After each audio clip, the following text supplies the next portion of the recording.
Distinguished guests, dear GIP members, ladies and gentlemen, good morning, good afternoon, and good evening.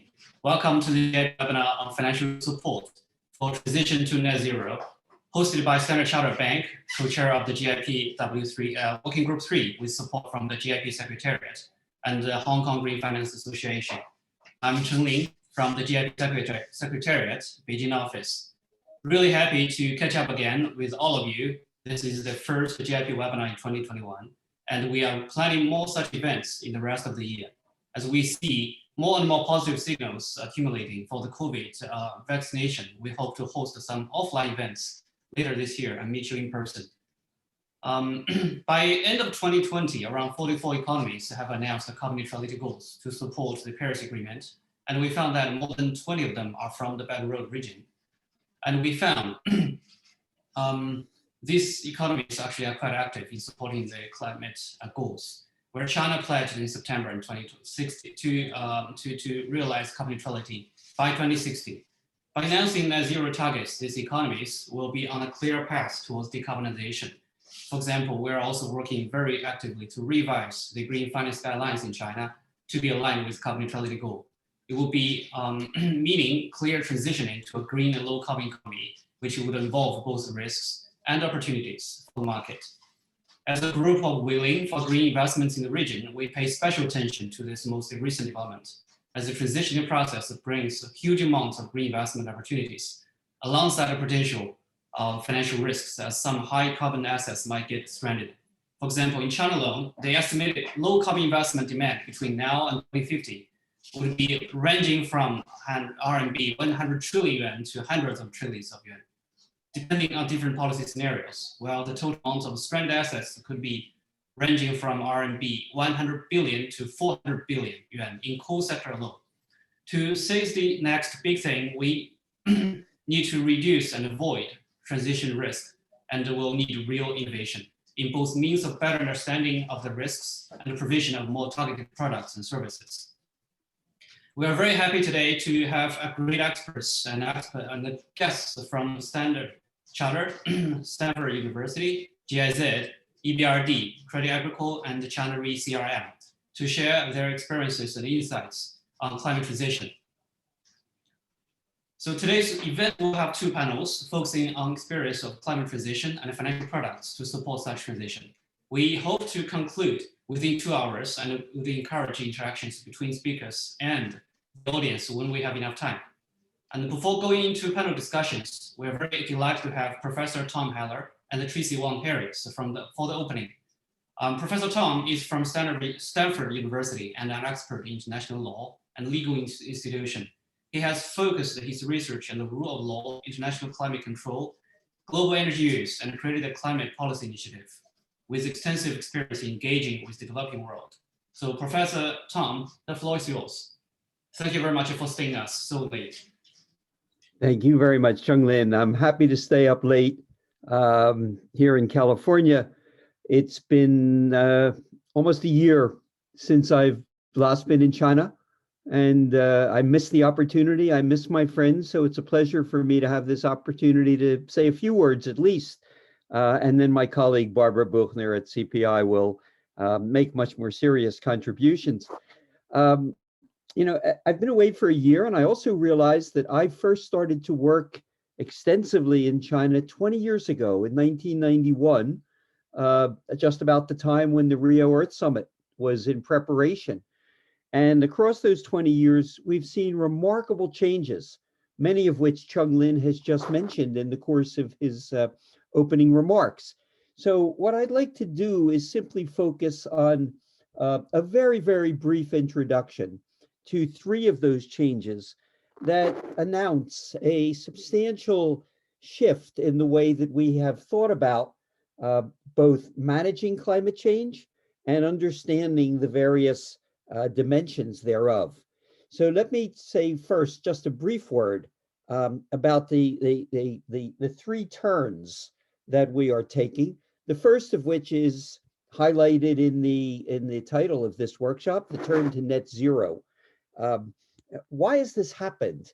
Well, obviously, at the beginning of the climate era, we focused very strongly on a multilateral regime, which went through some remarkable changes from Rio to Kyoto, ultimately to Copenhagen, and then finally to Paris. But by the time this set of changes had taken place, the regime was really quite different than it was in the beginning of the structures. It had been oriented mainly toward a multilateral regime with states taking the action. And yet, what I think net zero is about is really a kind of a mainstreaming of climate. It represents a shift from state to society in the broadest sense that we now have net zero commitments from firms, from financial institutions, from governments at all levels. And in this mainstreaming, it's a turn from states to almost everyone. Um, that raises a series of difficult questions that we are just starting to deal with that certainly will come to light in COP26 later this year. But these are issues about how do you coordinate all of these different pledges? How do you assure compliance? What is the timing of when these various transitions to net zero will actually occur? If they occur very late in the period to 2050, then clearly we will go past the goals that have been set for maintaining climate at even 2 degrees, let alone well below 2 degrees. And in fact, since so much of what is going on in the world of net zero has to do with disclosure, what we see certainly here in the West is enormous noise happening with multiple products and multiple standards. So all of these things are part of a very what I think can be a very fortunate change to the mainstreaming of climate, but it certainly raises a whole series of questions about what we need to do. The second change, which I think came a little bit before the explicit turn to net zero, was a turn to green finance, as Chung Lin said earlier, and I'm certainly going to expect my partner Barbara to deliver some quite explicit remarks about that. But in general, as we started to have difficulty with the idea that we could operate through a single instrument, principally some form of carbon pricing represented through cap and trade, and as we reduced our reliance on the idea that we would use fiscal measures, we began to focus much more on the general question of how do you create investment in a new energy and transportation and industrial infrastructure that is appropriate for a low carbon economy. And this was, I think, a particularly fortunate moment in seeing this trade to green finance really across the last 10 years, because it was built upon the realization that prices had fallen sufficiently, certainly in renewable energy, increasingly in automobile transport, so that if you built new, you would build green. And with falling prices and with a sense, particularly in the West, of a relatively rapid retirement of what was the existing infrastructure, and a turn away from states toward private markets, wherein if prices for the newer infrastructure were really falling to the point where they were below the existing infrastructure, private markets could carry you a long way, particularly in conditions of increased growth. So in a way, the green finance was a very optimistic turn, in the sense that it seemed to indicate that markets could drive through falling prices and retirement of older infrastructure, could drive in the absence of strong state behavior, the changes in climate that we needed. Now, again, this fortunate move or this kind of very optimistic development always had problems within it. Of course, financial systems in many of the state-driven economies like China were differently organized in their organization of the relationship between states and markets. We certainly saw that it became important to move beyond simply financing projects to financing whole systems, redesigning financial arrangements. turning to different types of market design, a lot of the issues that are very much in play at China at the present time. But finally, I think it's very important to note that between 2000 or perhaps 1998 at the end of the Asian financial crisis and the year 2010 or 2012, when financial slowdowns began to occur across most of the emerging markets, China had built out an enormous fleet of new infrastructure, basically around fossil fuels, natural gas not being cheap in the Asian regions. And so the situation really is somewhat different in China than much of Asia, because the fleet of infrastructure was so much younger than it was in the West. And so as we begin to look into these newer issues that are arising now, again, Chung Lin referred to this notion of the third turn, or the turn to risk. What we see is, I think the turn to risk and its focus is a function of the fact that we have much slower growth than we had initially anticipated throughout the last decade, both in the West and in the Asian economies. And the result of that slowed turn to growth has been generally lower demand for many of the new products. New investment is still green investment, but there is less new investment than there was. And the problem begins to turn in part to substituting newer, greener investment for existing fossil investment, which, if it's still young and still amortized, poses a series of interesting problems. And the last thing I want to say, again, amplifying this question of the turn to risk, is that as we have seen demand falling, we have also seen physical risk rising. We have moved closer to the time when substantial climate impacts are to be expected, and have gradually come to realize that while many of these physical risks are becoming manifest right now, longer run physical risk is really a question of how we manage transition risk. If we manage transition to a low carbon economy efficiently, effectively, in an orderly fashion, if we manage to do that equitably by taking into account the losses of the assets and communities and governments which are associated with the still existing fossil economy, we find ourselves in a position where the long-term low carbon risk really is a function of how we handle transition risk.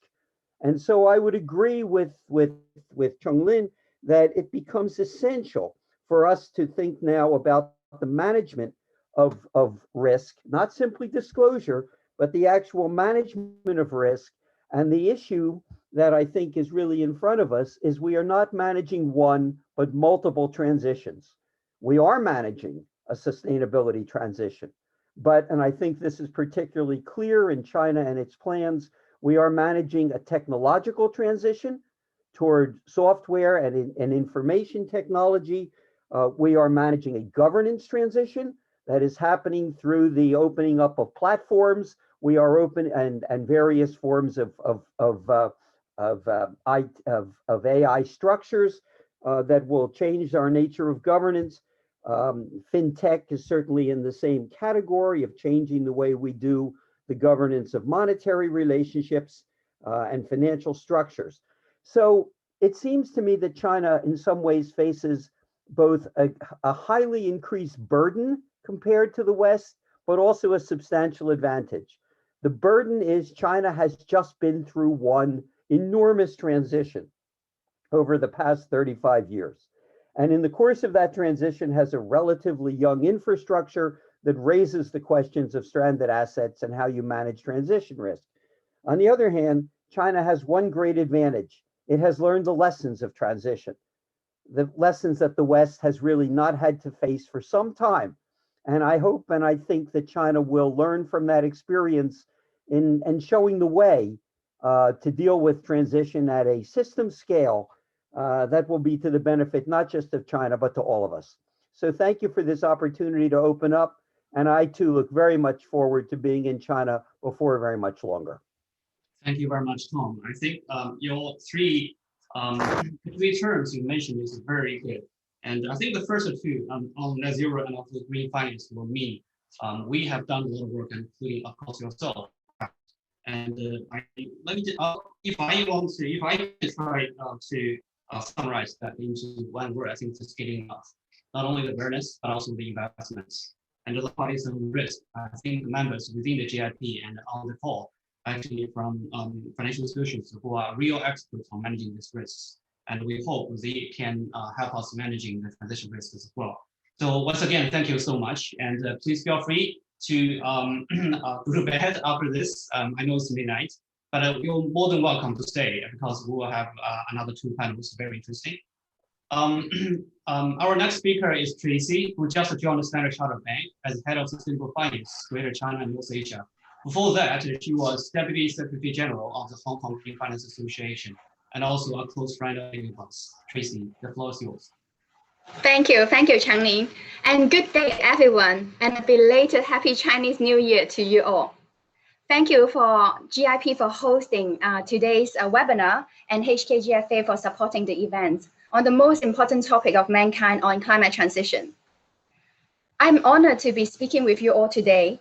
And before we start with the two exciting panels on innovations for climate transition and financial products for net zero transitions, I would like to share with you all a few facts about Standard Chartered and the Hong Kong Green Finance Associations of their own journey on transitioning to net zero and how the two organizations have been working with GIP in facilitating the Belt and Road countries on transition. As part of the Standard Chartered commitment to the climate transitions, back in 2018, Standard Chartered committed not to fund new thermal coal mines or coal-fired power plants in any location. Last year, we pledged to provide $75 billion to support the Sustainable Development Goals by 2024.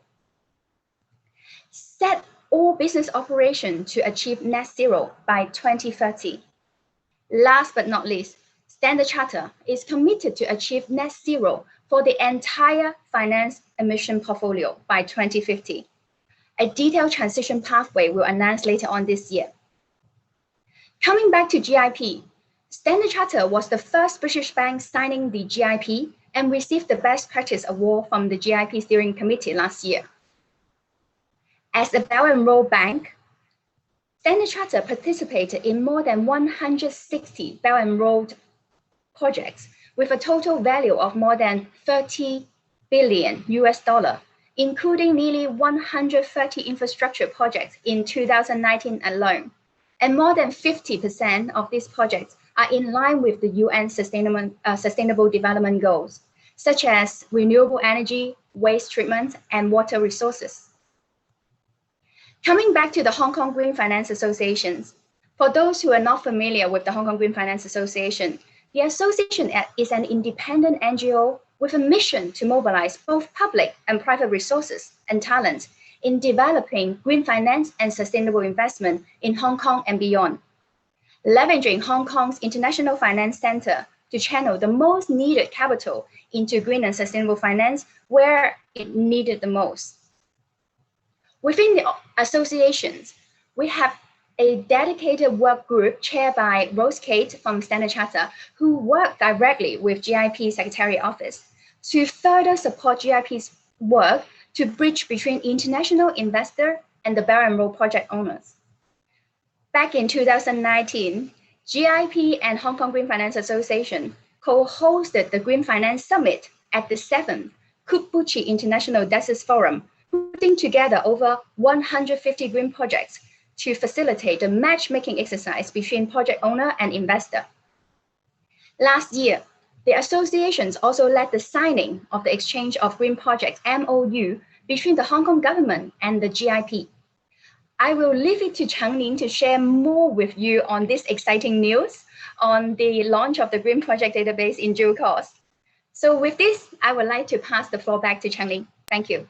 Thanks. Thank you very much, Tracy. So on Green Project Database, I probably will do that at our next maybe meeting, probably as a vehicle. And after that, I think we will host another standalone event to introduce and also to tell us how to use that green project database. So once again, thank you very much, Tracy, for the wonderful opening. Without further ado, now let's move to the first panel on innovation for climate transition. We are very happy to have three distinguished speakers, including Barbara Bunchner from Climate Policy Initiative, Alexander Fisher from GIZ China, and Carol Cronenberg from EBRD. I will invite each of my dear panelists to give a 6-minute speech for the first round, followed by 1 or 2 questions based on their speech during the second round. We aim to conclude within 40 minutes, including picking up maybe a few questions from the audience. So my first speaker is Dr. Barbara. I know you recently published a report on innovation from climate finance against the backdrop of carbon neutrality goals. Can you please share a few highlights out of this report and its implication for the better rate? Barbara, the floor is yours. Absolutely. Well, good afternoon, good morning, everyone. Thanks so much, Changlin, and the organizers, the GIP, for the invitation to participate in this workshop today. It's a true pleasure being here with you. And again, my name is Barbara Buchner. I lead an advisor and analytical organization called Climate Policy Initiative. If you have my slides, if you could go to the next slide, I'll just give a little bit more background on what we do, and I can get started so we don't lose any time. But again, my organization, we work with governments, with businesses and financial institutions to basically help drive economic growth while addressing climate change. And a major part of our work includes designing and implementing innovative financial solutions that really get us towards a transition to a low carbon, climate resilient economy. And as Changlin just said, we just published a specific work focused on China. We've been working over the last year and really trying to understand how to help basically scale more innovative and sustainable investments in China, and how to learn the lessons from almost 10 years of work that we bring at CPI. So if you can go just to this next slide, and the slide after, actually already, the one after. Thank you so much. At CPI, we have been tracking investments into climate action since 2011 to better understand entry points to scaling finance in this area. You see on the bottom of this slide that we've seen climate finance continues increase over the last years, with annual tracked global climate finance in 2017 and 2018 crossing for the first time the $500 billion mark, which obviously is good news. But as you can also see on this slide, some figures from the IPCC just on the energy sector that indicate that we are still falling far short of what is necessary to transition the economy towards a pathway that limits temperatures to 1.5 degrees Celsius by the end of the century. To achieve the world's sustainability goals, we need to mobilize trillions in investment. And for this to happen, we clearly need to unlock the private investment at scale. Next slide, please. Our work that we just published shows that China is, confirms that China is one of the largest sources of climate finance globally already today. Over 2017 and 2018, annual green finance from Chinese actors domestically was around $320 billion, with around 60% of that going towards mitigation-related efforts.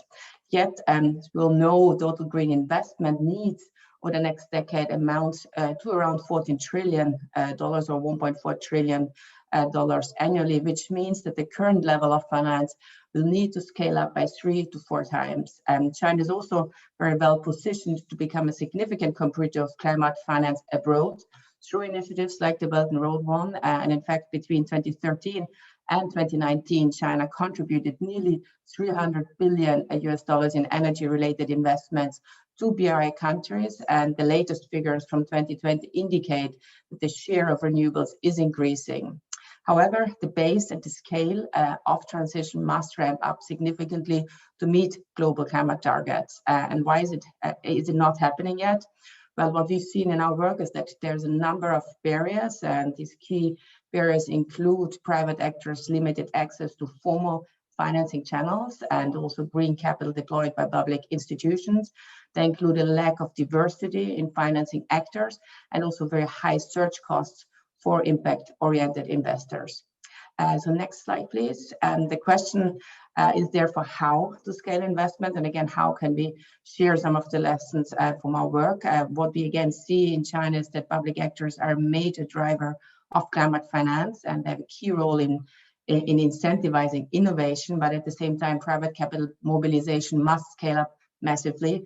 And to do so, the overall understanding of blended finance or of other risk-sharing agreements needs to increase. And one example of how to come up with innovative solutions that attract private capital are incubators or accelerators, such as the Global Innovation Lab for Climate Finance, which CPI manages since 2014. And on this slide, you can see basically the partners of this lab. So that the lab is a public-private initiative that that seeks to identify and develop innovative, catalytic, and commercial sustainable financial products and instruments that can create significant impact at scale, channeling really billions of dollars of private investments into sustainable development in emerging economies. As you can see here, the lab is composed of more than 60 member institutions, including governments, development finance institutions, commercial banks, institutional investors, philanthropies, and others. It also has been endorsed by the G7, the Brazilian, and the Indian governments. Next slide, please.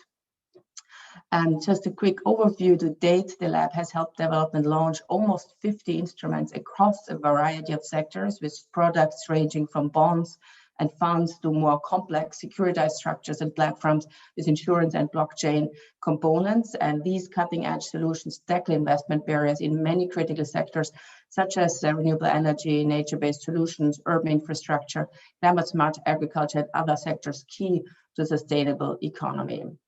Next slide, please. This slide you can just see in a nutshell that, again, to date, these instruments have collectively raised over $2.4 billion in climate action for concrete projects on the ground, catalyzing more than $2 billion in addition to investments that have come from the lab member institutions. And just the overarching also out of the 2.4 billion, we have about 800 million coming from the private sector at this stage. The next slide, please. Just an overview, the lab has developed several instruments with models that can be applicable to China and the broader region. And in fact, we've been working with a number of our lab proponents who are interested in developing a China market entry strategy and who are looking to engage with potential stakeholders to translate these financial structures into action. I don't have time now, but I hope in the discussion we can go into some of the instruments that you can see on this slide here. Just to name a couple, instruments include structures such as cooling as a service, which is focused on decreasing energy consumption and emissions from cooling systems in cities, and the Breathe Better Bond initiative, which is a financial mechanism that invests in urban infrastructure projects that reduce both air pollution and greenhouse gas emissions. And again, I can speak to those later. But building on the success of these instruments in other regions and really expanding their applicability to China and the Asia Pacific could catalyze other financial innovation in the region that leverages relatively small amounts of public capital to mobilize significantly more private investment, and which ultimately would help to fill the investment gap. So please, next slide and last slide. Just to conclude, I think what our work shows, and certainly this community here, and it's exciting to be part of this workshop again, will confirm that there is a huge opportunity for more innovation in China, especially in small and medium-sized banks, in green funds, PPP structures, green finance pilot zones, as well as across BRI countries. The growth potential for climate finance is also huge, and Tom has referred to some of the elements there. It's driven by fintech, it's driven by retail investing, by increasing awareness of green financing instruments and channels for foreign capital participation. But as a final point, we believe, based on the work that we've been doing, that the lab model could be an effective approach as it brings together the public and private sectors and has many innovations that may be applicable in the Chinese market and BRI countries more generally. More work is needed to better understand these existing opportunities, especially from public sector stakeholders. But we very much hope to continue this work, and very much look forward to exploring these options together with you and learning from all of you. And so with that, I will pass it back to you, Jiangling, and thanks so much for the attention. Great, thank you very much, Dr. Popper. I think these initiatives incubated in the lab, I think is very much complements with what we do in the GIP and also in China So I strongly believe that we should surely have a lot of opportunities to collaborate on this, and also maybe through the GIP platform. So once again, thank you very much. I'll maybe leave the question to you later when all the speakers have finished their first round of presentation. Our next speaker is Alex, who is the Director of Biodiversity and Climate Environment from GIZ China. We know that some European countries also face challenges in climate transition, but their advantages is that they have already peaked emissions, while China is not, and we're still on the way. And gone through some of our success cases. So can you please share with us some experiences from Germany on climate transition, especially from the real sectors? Alex? Yes. Can you hear me? Yes, loud and clear. Very good. Thank you, Chen Lin. Thanks for having me. Hello, good evening, good morning to everyone. And I'm honored to present some from a financial point of view, innovations for the German transition towards a low carbon society. And just to let you know why I'm speaking here, the GIZ, or the German cooperation mechanism, obviously works between the two countries. So what I present today is also what we bring then in our Chinese cooperation, our cooperation with China, to as showcases, as examples, what can be used in the transition, which we all, of course, now foresee for 2060 to carbon neutrality and on the provincial level. So I don't go into our work today, but we work in a couple of provinces and cities, and then also, of course, bring the German experience. Next slide, please. I will show you the financial aspects of German energy transition and coal phase-out policies, the recent one, and then, as I said, have a focus on the financial aspects on that and how this is managed and how the money for the transition can be attracted. Then I show you the German Green Twin Bond, which was issued last year, the first time for German government to issue a green bond.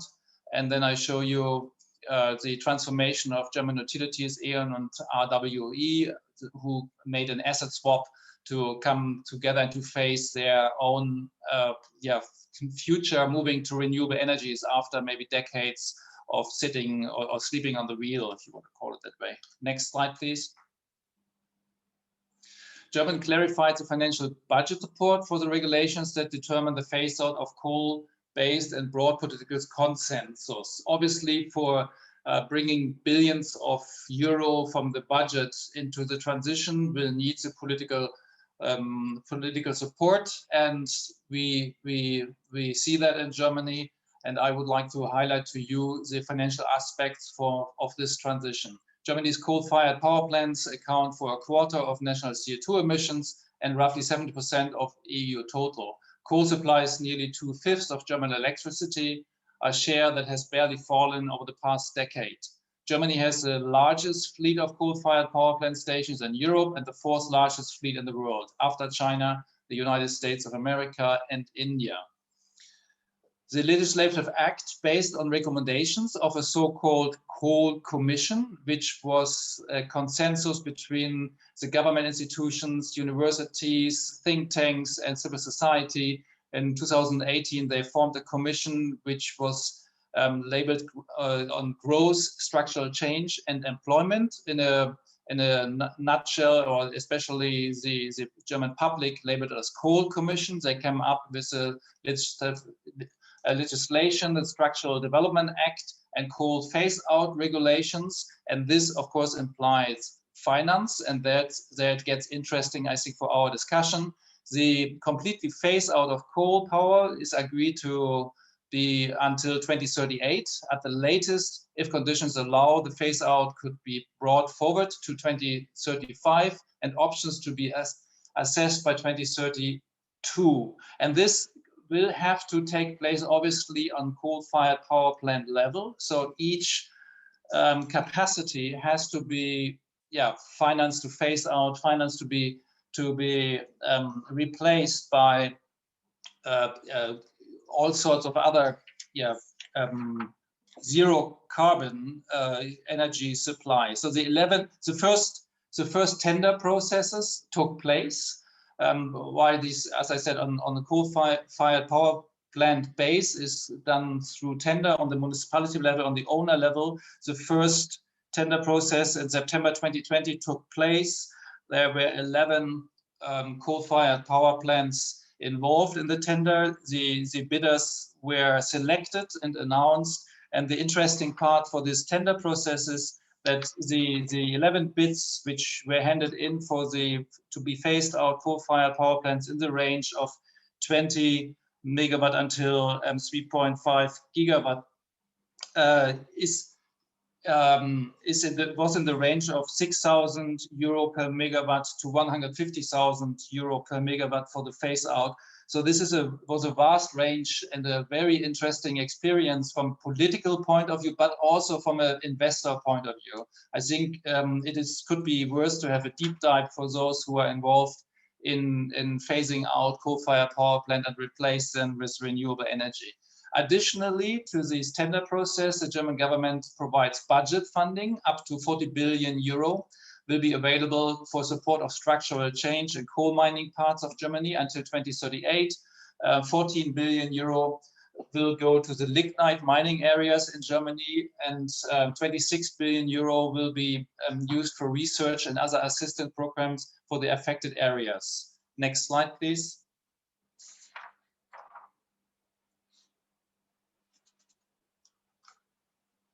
Changlin? Yes, thank you very much.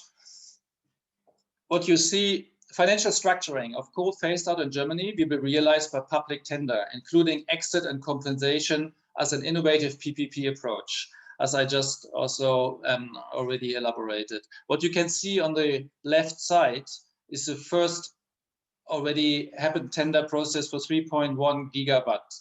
And this took place, the tendering took place in September 2020. And I just explained to you that there were 11 coal-fired power plants involved, and with very specific tendering process, as I said, on the municipality level with the owners. And this requires a broad consensus in that communities to have these tender processes and realize a reliable phase out and financing structure to shut down those power plants. And some of them were pretty new. One of them, for example, close to my home city in Hamburg, called Moorburg, just got on the net 5 years ago, and there was already the municipality decided to be already part of the first tender process, and now they're going to phase it out. So if there's a will in the community to do it, there's also potential finance to do it. I think this is a lesson what we can learn out of this. The tender for shutdown and compensation, the decommissioning of the hard coal-fired units will be regulated by a tendering procedure until 2027. So until 2027, these tendering procedures take place. From 2031, the shutdown will then be carried out by law. The earlier the operators enter into the tendering process, the higher the maximum permissible value in the tender. So this would require a whole seminar by itself to have a look into the financial aspects and in incentive systems behind that. Next slide, please. I was looking with my team into the actually finance flows which the Renewable Energy Source Act initiated in Germany. I couldn't find a suitable number. I'm sorry for that. Maybe Barbara has one. I know they were following it for many years. And Agora Energiewende also were following it, but it must be in the hundreds of billions, is my guess. So this act initiated a vast and all sorts of innovative finance instrument. And when the whole shift in Germany started, obviously already quite a while back, 20 years back, with the first iteration, guaranteed grid connection and access rights for renewables, the reform in 2014, where the reforms introduced market premiums for new renewables installations above a minimum threshold, and then in 2017 to integrate more competition and sort of slow down the heat. And this significant, as you all know, this is a significant renewable energy fleet in Germany, now accounting for 34% of total electricity generation. I would love to show you the finance aspects of it, but this would go beyond my time. And as I said, I couldn't just come up with a headline number and didn't want to go into the details. Next slide, please. Thank you very much. This is the green federal security I mentioned, so-called green bond. In 2020, German government had their first green bond, and I want to show you the structure of it. It is embedded. Now, first of all, let's have a look at the two pictures you see on the left side: conventional German federal security, German green federal security, green twin.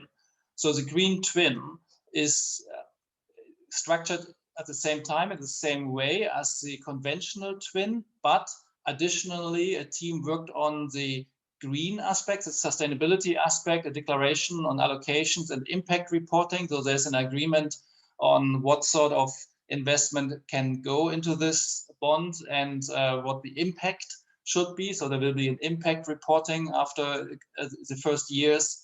And this green twin was largely over signed. So the order book reached more than 33 billion euro from investors worldwide. And then the volume which was issued was 6.5 billion euro.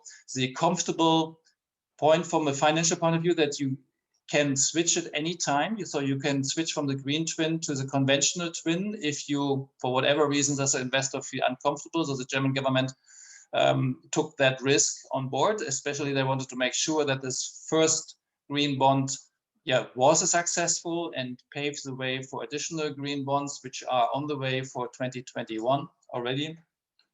Due to the twin bond system, which offers security and liquidity for investors, investors can exchange the green bond for a conventional at any time. As I said, the project that are financed with the bonds were already planned in the state's budget and don't create additional momentum. This was a little bit of a criticism, but at the end of the day, it is a learning experience also for the German government, and they're planning for 2022 2 additional green federal securities based on this successful first green bond. Next slide, please. The last example I want to bring to you from Germany is the transformation of one of German's largest utilities, or two utilities at the end of the day, RWE utility. The RWE has a coal capacity the coal capacity of RWE represents 40.6% of total operating capacity. It's Europe's third largest renewable energy already. RWE aims to be carbon neutral by 2040, and they come up with a finance structure to do that, which I want to have a look with you together on the right side. Design of the decarbonization planning. So they did a comprehensive plan. The government was involved. The government has finalized its contract with the company to close all its remaining coal plants by 2038, in line with the country's planned coal phased out, which will see RWE receive 2.6 billion in compensation. RWE on itself issued new shares, 2 billion euro in 2020 to back its expansion into renewable energy. On 28 August 2020, the employment representatives came to an agreement with the management and also sort of come up with a plan for early retirement, for further education, and shifting the whole utility towards renewable energy. Next slide, please. And the last slide. A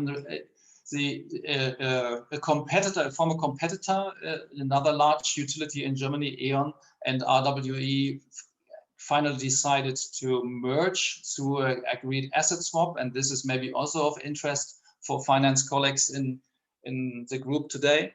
From March 2018 to July 2020, the two companies, the two utilities discussed how they can secure their future, while their balance sheet before this asset swap didn't look good, and there was a danger for bankruptcy. As I mean, maybe some of you followed the situation in Germany, and this was not a secret. The asset swap involved splitting up the E.ON daughter called Innogy to reincorporate its renewable energy assets into RWE, with E.ON taking on the remaining networks and energy supply business. E.ON's wind and solar power plants are passed to RWE under the deal completed in fall 2019. turning the latter into a pure play power generator and energy trader. E.ON completed a squeeze out of Innogy's remaining minority shareholders in June 2020 for the delisting, paying 42.82 euro per share, before the company then was finally delisted from the Frankfurt Stock Exchange, making the end of Germany's third largest utility.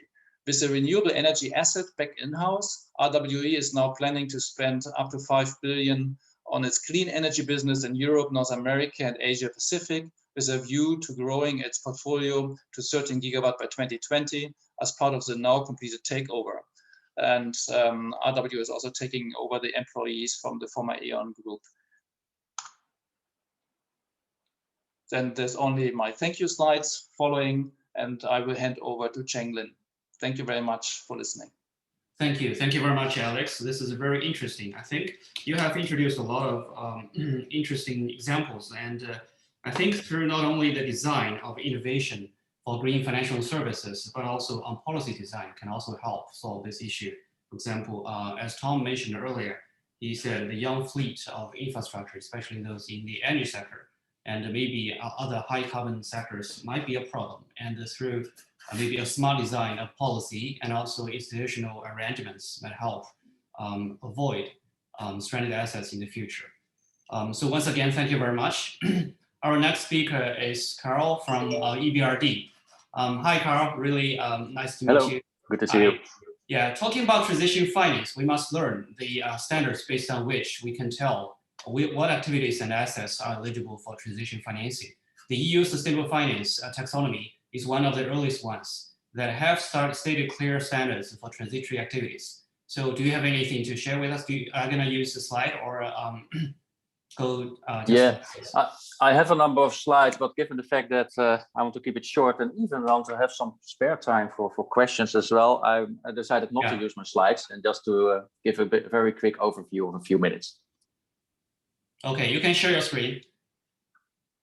Okay, well, first of all, thank you very much for the ability to talk here, and of course, it's also good for the EBRD to be discussing that with you. The EBRD is a multilateral development bank. We have 69 shareholders, including China, and we operate in Eastern Europe, but also in Central Asia and the Middle East. So very much also the countries that basically you are focusing on as well. So that gives I would say that we have a lot in common. My specific role in the EBRD is very much keeping track on that what we finance is green. We have recently adopted our new green economy transition approach, and we will become a majority green bank by 2025. But to make sure that all the projects that we count as green are actually really green, it's very important that we keep on having standards and approaches available.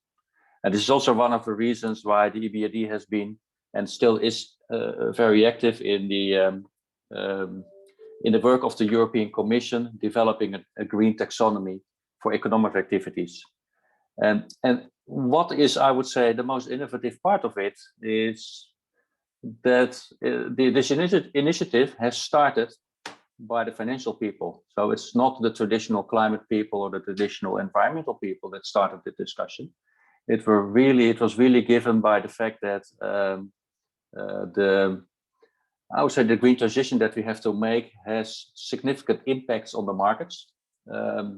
It's very much also related to the approach of the TCFD. It will have significant impact on the capital markets.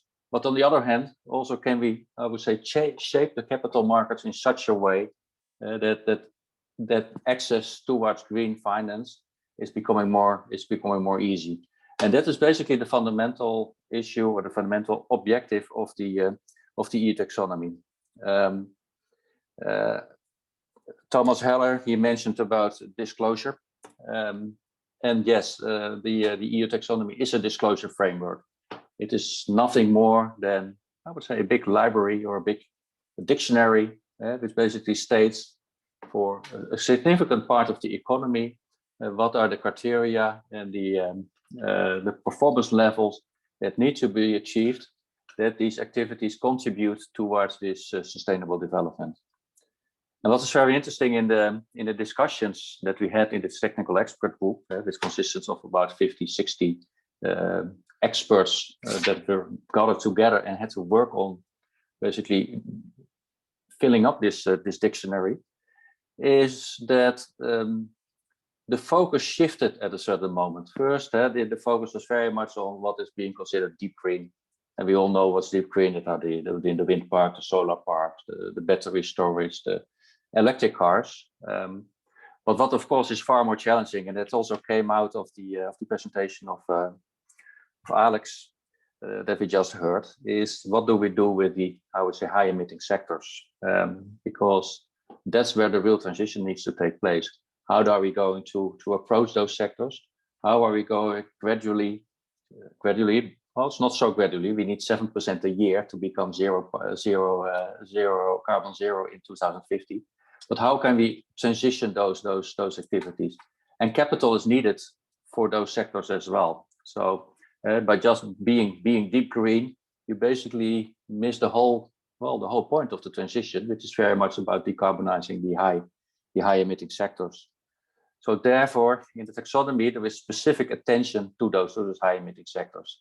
I was personally chairing the manufacturing sector, and we have really been focusing on the sectors like the cement industry, steel industry, chemical industry, industrial sectors that are currently considered high carbon, are in high need of significant investments to become carbon neutral in 2050. And we need also financial instruments to stimulate that. And one of those instruments is, for instance, the transition bonds.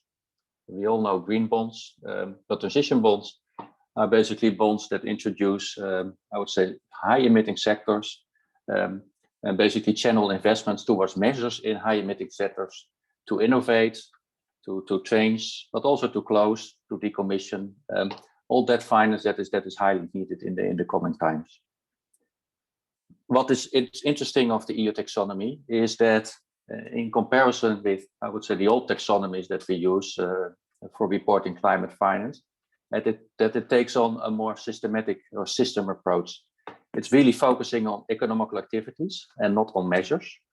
And in that respect, it takes a system perspective. And this is needed specifically in the transition sectors, because it's not only about doing an investment in replacing a coal boiler with a gas boiler. It's not only that. It is far more about basically changing the business of companies, basically introducing climate corporate governance into the companies, setting targets, see where the business opportunities are, getting out of the sectors that would impose a future transition risk. And it's also very importantly, taking climate resilience considerations into account as well. So it's a whole package that needs to be taken care of. This whole package is also part of our green economy transition approach, and the EBRD is very ready to support our countries of operation, and specifically also the private sector in this transition. Thank you. Great, thank you very much, Carl. I think you made a very good point by indicating that a taxonomy is more like a dictionary for disclosure. I think it's not only for disclosure, but also for investors, because this is developed by mostly the financial professionals in the market, and they want to understand how our, let's say, assets and investments can go to the right place. So my question will go to maybe Carol first. I know not all economies have a clear taxonomy for transitory activity. And also they do not have the ability to update these standards every, let's say, few years. For the EU taxonomy, it's every 5 years. So what would you suggest for these economies or the world as a whole, if they also want to mobilize more private capital to support climate transition without, let's say, a clear taxonomy? Yeah, this is a very important question. And this is also the question that the EU is receiving a lot of times, also from us, by the way, because EBRD, what I told you, it's not, Europe is only a part of our portfolio. Our biggest countries of operation are outside the EU. So for us, this is an extremely relevant question. And it's not that the EU taxonomy is the only taxonomy around. Of course, we have already the taxonomies and the standards for green bond, the green bond principles, climate bond initiative. And of course, China has developed quite an extensive set of criteria as well, specifically for the extensive green bond programs that are being conducted by China. And for this purpose, well, we're working together. I'm also a member of a so-called International Platform for Sustainable Finance. Other members of that platform are, for instance, China. China is basically even leading in this platform on the taxonomy work.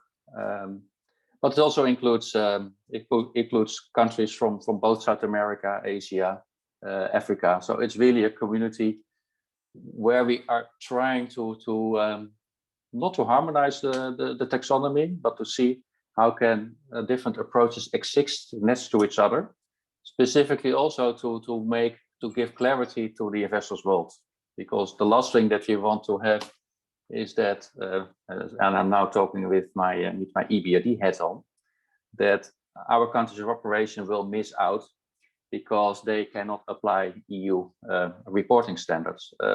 So it's very important that this topic is on the table. On the other hand, it's good that we get clarity in the markets. It's good that, especially for internationally operating companies, it doesn't matter so much if this is a plant in China, in Egypt, or in, let's say, Romania. These are, I would say, global technology developments. These are global, also globally seen by investors. But of course, it's very important that we work very closely with countries that have outdated industries, that don't have sufficient, I would say, consultants or verification bodies available to check the report and to give investors confidence to support them. And I think there was also a task for the EU and Western countries that are also investing in these countries and also dependent from these countries, for instance, for imports of resources to take care of that.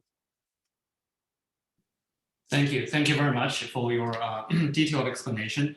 You mentioned the IPSF. Actually, some of our colleagues are on this call today as well. They're working very closely with colleagues under this working group. Maybe in the future, we'll try to invite some of them to share more insights on how this IPSF platform and also the taxonomy they're working on can help maybe resolve some of the issues we just discussed. Thank you very much. So our next question will go to Dr. Barbara. You provided some quite fantastic recommendations to innovate and further scale up for climate finance for China. So my question would be, what would you suggest to other developing economies, especially those along the Belt and Road? As many of the members on the call today are actually quite focusing on emerging economies, who are the hub of infrastructure investments in the future. And they are the main investors and also financial service providers to these areas. So what's your suggestion to them? Yeah, no, thank you so much. And thank you for a very, very interesting panel. It's been really great to hear from Alex and from Karel and really see some of the opportunities. Again, I think the main suggestion, I mean, we see a number of opportunities really how you can get to scale through the work that we've looked at. Again, I've mentioned a number like, the digital finance or like matchmaking platforms or like, looking at the markets where they're, which is not yet that active, like the insurance market for climate risk, for example.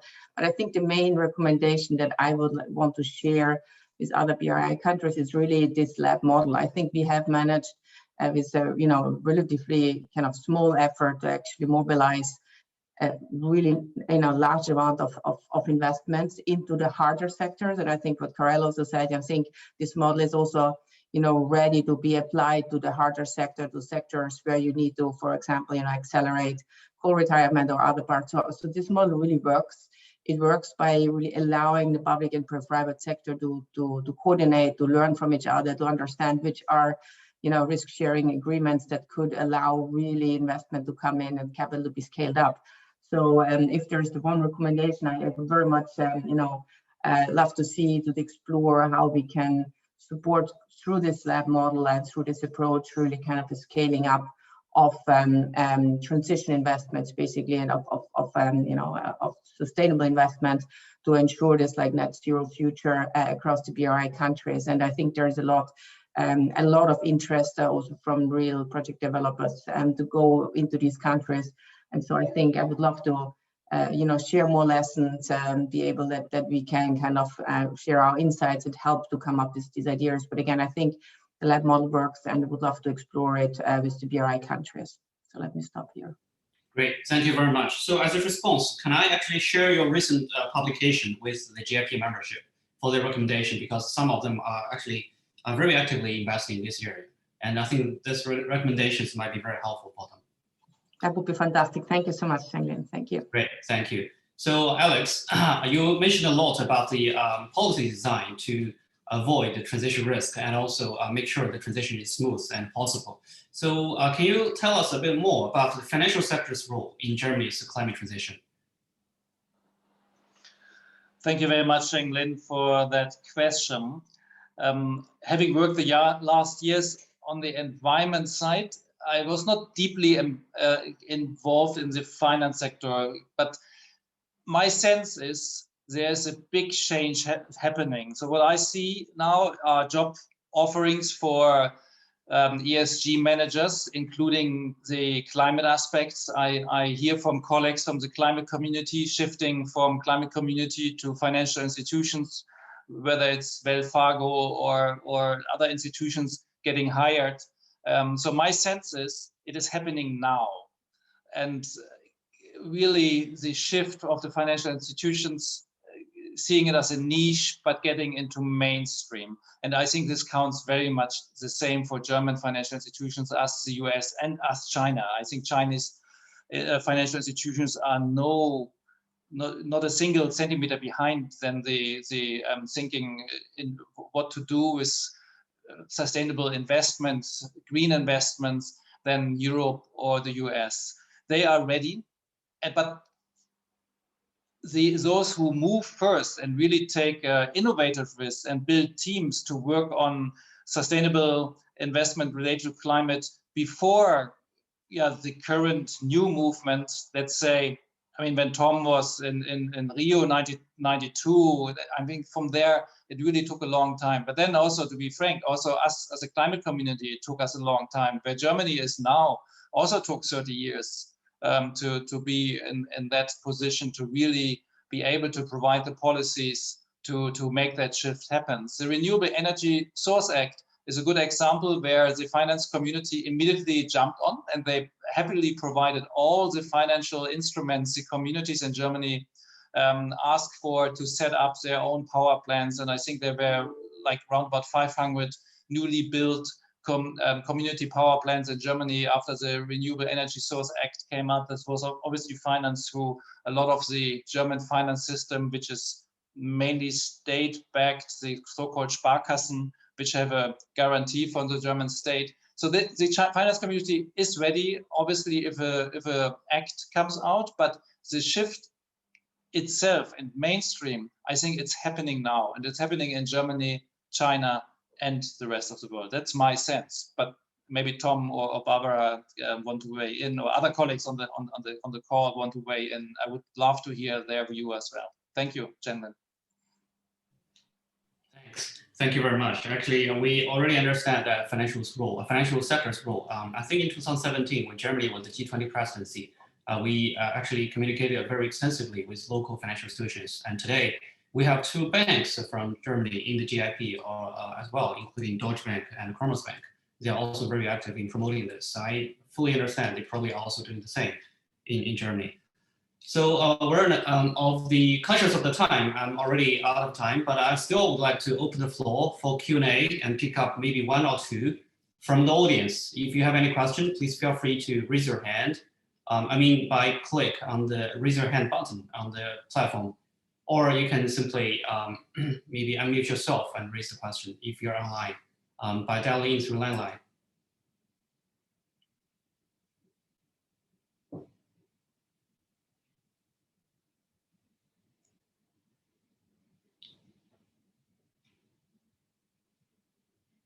Okay, I haven't seen anything.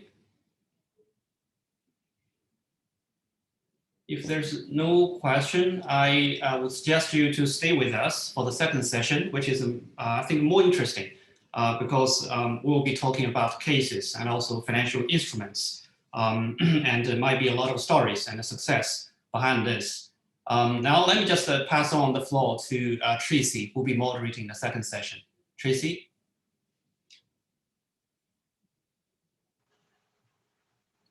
Hello, hi everyone. Thank you, Changling. Welcome back to the second session on the financial products net zero transition.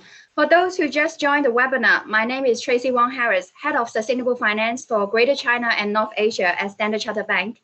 I'm also the Deputy Secretary General of the Hong Kong Green Finance Association. Thank you for the previous panel for sharing some of the innovations in climate transition.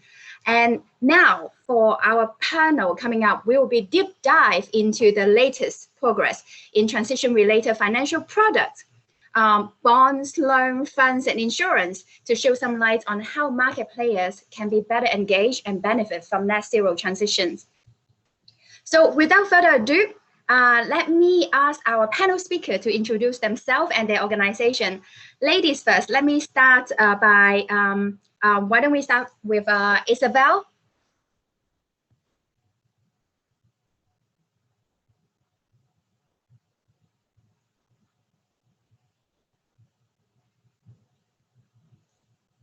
Okay, why don't we go to Victoria first, and then we go back to Isabel.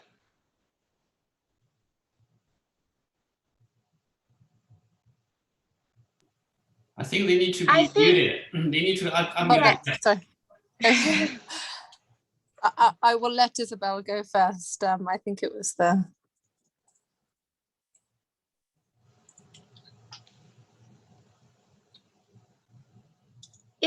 Isabel, if you want to unmute yourself. And Victoria, while you have the microphone, why don't you start? Certainly, yes. Thank you, Tracy. So hello, everybody. It's a pleasure to be presenting on this panel today. Thank you very much to the GIP and all for inviting us. My name is Victoria Land. I am head of the Sustainable Banking team at Credit Agricole for the Asia Pacific and Middle East region. And the work that our team undertakes is essentially supporting all of our clients across that broader region for any sustainable financing endeavours that they may have. Most naturally, that falls into the structuring space with regards to bonds, loans, and other transactions, but also in terms of ESG and sustainable finance advisory capacity as well. Thank you, Victoria. Isabel? Yes, thank you very much. And apologies, I couldn't unmute myself a minute ago. My name is Isabel Blanco. I'm an associate director in the European Bank for Reconstruction and Development. I had a colleague in the previous session, Karel Cronenberg, so I imagine he has introduced the bank already, but just to summarize, the EBRD is a development bank set up in 1992 with operations in over 40 countries in Asia, East of Europe and North Africa. About 40% of the investment of the bank goes towards what we call a green economy transition, so environmental and climate investments, such as the ones we are discussing here today. My role within the EBRD is to assess some of those investments from an economics point of view, incorporating the environmental externality and how does this change the societal value of the investment, and to conduct a series of policy dialogues in different areas, such as just transition, which is something I'll tell you more about in a minute. Thank you. Thank you, that's great. Rahul? Hi, everyone. Hopefully I'm audible. So I head up the sustainable bonds practice on the DCM side for Standard Chartered globally, and I'm based out of Singapore. So I'll be very happy to share some of the examples of transactions, innovative transactions that we've led in the transition bond and the SLB space, which probably will be the meat of a lot of the discussion that we're going to have today. So look forward. Great, thank you. Last but not least, do I have Sean on the line? Sure. Hello, everyone. My name is Shen Wang. I'm currently the director of the China Catastrophe Risk Management Company. which is an insurtech subsidiary company under the China Reinsurance Group. In my role here in China Re, I'm currently leading the technology innovation throughout the entire China Re Group. And also we focus on the green insurance products and services, abbreviated as GIPs, green insurance products and services. Later on, I will expand on that. Thank you. Great, thank you. So before we go into the examples, I want to ask everyone, all of my speakers, to share their own definition of transition financing and how do you see it facilitate the carbon neutrality target across the globe. So with this, we go back to Isabel to start with. Thank you. I suppose transition finance is any finance really that helps achieve the low carbon targets of the Paris Agreement. When I think about this type of finance, of transition finance, I tend to focus on capital expenditure, on new assets, green economy assets such as renewables, green infrastructure, and so on. But in reality, I think the transition finance may go a bit beyond that and sometimes incorporate other aspects that may facilitate indirectly the transition, for example, by helping diversifying carbon-intensive communities or certain groups which may be affected by this transition. So it's a bit broader, I think, than just financing green assets. And when I think about transition finance, I think about financial instruments and innovation as well, which I think is something that colleagues here are going to expand later. So it's not simply equity or traditional loans. There is a wide variety of instruments that can and should be leveraged to make the transition happen. Thank you. Thank you. Victoria? Yes, indeed. I completely agree with the comments there from Isabel in that I think it does apply very much to a wide variety of financial instruments. In fact, I would be of the opinion of financial instruments without exclusion, and maybe with a focus on having those defined and accountable, transparent decarbonisation pathways. I think those are key words to essentially describe the essence of how we see transition and the sorts of information that needs to be captured and provided to the market, so that even though anything that might fall into the transition space is possibly not conventionally within the definition of green, it clearly is on that accountable, defined and very transparent pathway, evidencing that it is very much helping towards the Paris Climate Agreement and more ambitious than a business as usual status. Thank you. Rahul? No, absolutely. I think just second what my colleagues have mentioned. I think very simply put, transition for me is moving from brown to green or brown to less brown, depending on what sector you operate in. And I think this is probably the most impactful innovation in this sector, because up until now, we had green, social and sustainability bonds, which allowed only a certain cross-section of borrowers to come to market and flag their ESG credentials. With transition, what this brings to the fore is industries who are actually making a difference in terms of moving away from what they are, and industries where actually money has to be spent in terms of upgrading infrastructure, aligning them to the new targets, the international targets that we have. Because I do certainly believe that, while setting up another windmill of many in Western Europe would be impactful, but transitioning a steel sector operator, out of China or out of India into something which makes them a lot more energy efficient. I think from an absolute energy emissions perspective, I think that would be very, very impactful. And I think that was probably the point made a short while back on the previous presentation. So I do think that transition finance, be it bonds, loans, be it derivatives, be it any format that it is in, it's really providing an issuer or a borrower level strategy, which might have not been a strategy on the green side, where you can sort of cherry pick certain assets and sort of put them into a box and move away with a green bond. But the transition requires a lot more thought, a lot more sort of a strategy and capacity building in any organization. So I think it's really moving to a sphere where it moves away from sporadic issuances to a more holistic sort of discussion on ESG. Thank you. Sean? Sure. Transition finance, in short, in my mind, is to provide a wide range of financial products and services to those projects or activities that are in connection with the environmental protection, clean energy, or green transportation, in order to cope with the climate change, hedge against the transition risks, facilitate carbon neutrality targets, and make human society more sustainable and resilient. So to expand on that, it consists of 5 dimensions, which can be abbreviated as a simple word called STIRD, S-T-I-R-D. S stands for standards. We need to build up the transition standards across the globe, or at least across the regions.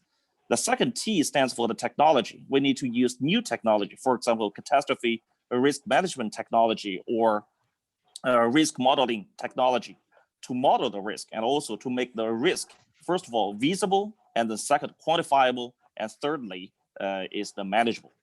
And then the third word is actually investment. So we need to do the new investment in the context of the transition finance. And the R stands for the risk. And later on, I will expand on the green insurance products and services surrounding the central word is actually the risk.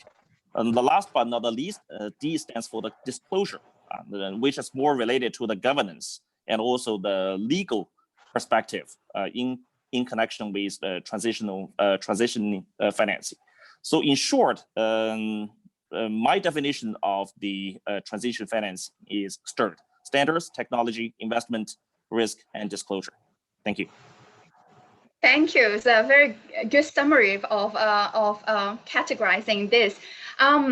Let's move to the core discussion of this panel to look at examples on transition products and market specific. So let's start with Isabel on the European side, on EU transition activities, in particular to the EU Just Transition Fund. Isabel, over to you. Thank you, Tracy. About a year ago, and this preceded COVID, the European Commission has been unveiling very ambitious climate plans and has been looking at creating financial instruments that would fund some of them. So about a year ago, a bit more than a year ago, something called the European Green Deal was announced by them, which is a big pot of money that is going to be channeled towards different market actors in Europe for the promotion of a green economy. And there are different types of instruments that would be used there, from grants to risk guarantees, and there's a variety of financial instruments for making the green transition happen. And it's a significant amount or a significant share of the overall funds that the European Commission channels to the citizens of the EU, about 1/3. Just to give you an idea of the importance of green economy transition in the context of Europe at the moment. Now, what was interesting, and it's the first time that is incorporated with such a prominence, is what you were just describing as the Just Transition Fund. This is a pot of money within the European Green Deal, which is quite sizable, about 7 billion euros to be disbursed over the next 5-6 years, to be channeled towards carbon-intensive regions. So the money itself does not need to go to new green innovative technologies as the rest of the pot. It is meant to support regions and communities which at present have a lot of carbon-intensive assets, and the Commission is mainly thinking about coal, but also some heavy industries, which are thought to be at risk of being stranded and therefore disappear or shrink in the next few years because of the climate commitments. So this fund has been set up to finance some of the diversification paths for those regions and for those communities. The concrete way in which the fund is going to be disbursed is still subject to some discussion. There's going to be some money channeled towards the workers of those industries. There's going to be some money for reskilling and upskilling of these people so that they can move into other sectors. There's money that will be channeled towards green economy investments, for example, renewables or green industry and so on, that can provide alternative economic sources for the population. And there's a pot of money that is going to be used for non-green activities for the people who are now engaged into the carbon intensive assets. So rather than a green pot, a pure green pot, it is a sort of money that has been put to make sure that nobody is left behind. So supporting the green transition by making sure the regions that are now more affected and more specialized in carbon intensive assets have a bright path. And it is a difficult challenge. It's not only the green transition, but there has been many industrial transitions in the past. So I think the idea is to try and get some of the examples and good practice that happened in the past, which is not just not closing industries, but trying to offer solutions to the people and to the to the businesses which are located in those regions. Some of which may migrate to other places, but there is a development path that can be pursued at the community level. So the fund has been set up. Now the regions involved, which are more carbon intensive, in particular coal, as I say, they are preparing what they call the just transition plans, which is a diversification strategy. What are they planning to do with the money? What are the activities in which they would like to invest? And these plans will be a prerequisite for the Commission unleashing the funds and using them, giving them to the governments or to the regions that will use them. And the EBRD, which is the bank where I work, will be part of that effort, because we hope to be able to use some of those funds to complement the funding that we give in those regions to help them diversify. And we also have a line for reskilling and upskilling people, which we hope to put in practice. And we already have some pilots there. I think I'll leave it here, Tracy. I'm happy to take questions later. Thank you. I definitely have a questions on this, but I'll come back to it. Now let's go to the two banks on the panel, Rahul and Victoria. Can you share with us the evolutions of green and sustainable finance products, which I would like to describe as green goes rainbow, beyond green? And let's start with Rahul on the bond market, then we go back to Victoria on the sustainability linked products. No, absolutely. I think green goes rainbow, and probably a lot more. With each year we discover new colors. So hopefully that keeps the trend going. I think when you look back, back in 2007, 2008, when the revolution really sort of started in a much smaller way. We had some of the first climate-focused bonds coming out. I think the focus at that point really was that you had some investors who were looking to invest into fixed income instruments that were giving them exposure to climate-friendly assets. And that market had very humble beginnings up until about, I would say, 2013 to 14, where you could literally at that point of time, I'm sure Victoria would agree, when we pitched to clients, we remember the number of deals that had happened in the market. You remember the deal statistics, and you remember which issuers when, etc. But I think what really shifted is from 2016, where we saw Asia come into the mix in a much bigger way. Especially with the finalization of the green catalog, out of China in 2015, and fag end of December. So that really sort of was a big catalyst for the market, with putting China right up to the fore in 2016 as becoming one of the largest issuers globally of green bonds. And I think obviously Europe has obviously led this product right from the get-go. So it's been a good mix of EM versus DM, a good tension in terms of the growth of the market. But I think what we've seen over the last few years is a complete exponential growth in this market. So year on year, the percentage of green or ESG bonds versus the total is significantly increasing. And the second thing is we have new products coming to the fore where we saw social bonds.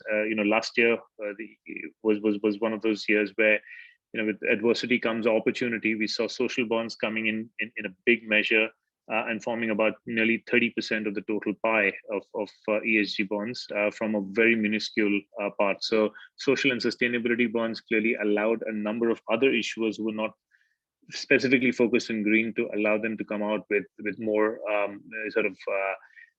socio-friendly assets, if I can call it such. COVID packages, for example, as a good example for a lot of government spending, a lot of supranationals coming into the market with the employment generation, equality, and poverty alleviation projects, gender equality projects, etc. So social and sustainability bonds was quite a theme last year. And also what became a theme from the second half of last year was SLB's sustainability linked bonds, which have a sort of a metric which hold the issuer, which the issuer rather holds itself to, and provides a coupon step up or potentially a step down in certain restricted cases, or some way, shape, and form where you provide a differentiated coupon structure linked to your metric, which could be environmental or social. And transition of bonds obviously is something that we just discussed. So clearly, I think from an evolution perspective, what started off as a green only is really moved and branched out into a number of different colors. Blue bonds obviously one good subset of this, but broadly I think social, sustainability, transition, and SLBs have been the four other categories that we've seen in a big way. But let me stop there and maybe hand it over to Victoria.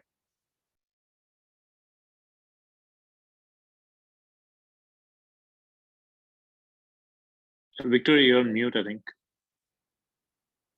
Yeah, sorry. Thank you very much for starting. Exactly as you said, we have seen exponential growth in the broader sustainable finance market, but particularly and focusing on the sustainability linked product, both bonds and loans, we've seen fantastic take up. And I think that is reflective of the desire and ambition of institutions globally, not only to be able to access the increasingly large investor base that are wanting this type of product, but also being very mindful of, as we were saying earlier, the need to be transparent about their decarbonisation strategies. And I think with the development of the sustainability linked loan principles in March 2019, and then the sustainability linked bond principles in the middle of June 2020, that market guidance supported by the LMA and the APLMA and the LSTA for the loan side and ICMA for the bond side, we've obviously given clarity and confidence for the types of disclosures needed. And I think that's really partly one of the catalysts of why the volumes have grown. And just to give you some context on that growth in volume, if you're looking at the bond market, the sustainability linked bonds in 2019 were about 4.5, 4.8 billion, depending on which data source you're using. That grew to 8 billion in 2020. And in 2021 alone, we're talking literally 7.5 weeks here, we've seen 5 billion issuance. That's the volume of 2019 and over half of the volume in the total of 2020 from the bond side. From the loan side, we have seen equally impressive growth. 2018, again, depending on which figures you're using, you could count about 30 billion of issuance in sustainability linked loans. That rose significantly in 2019 to about 105 billion, and then 2020, 130 billion.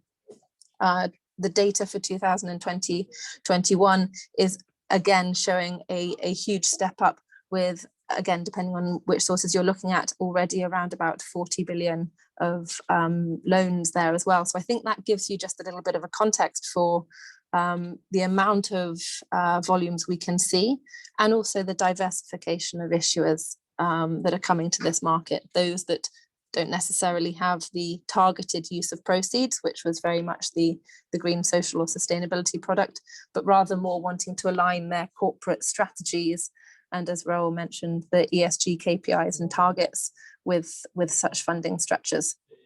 I'll stop there just for now.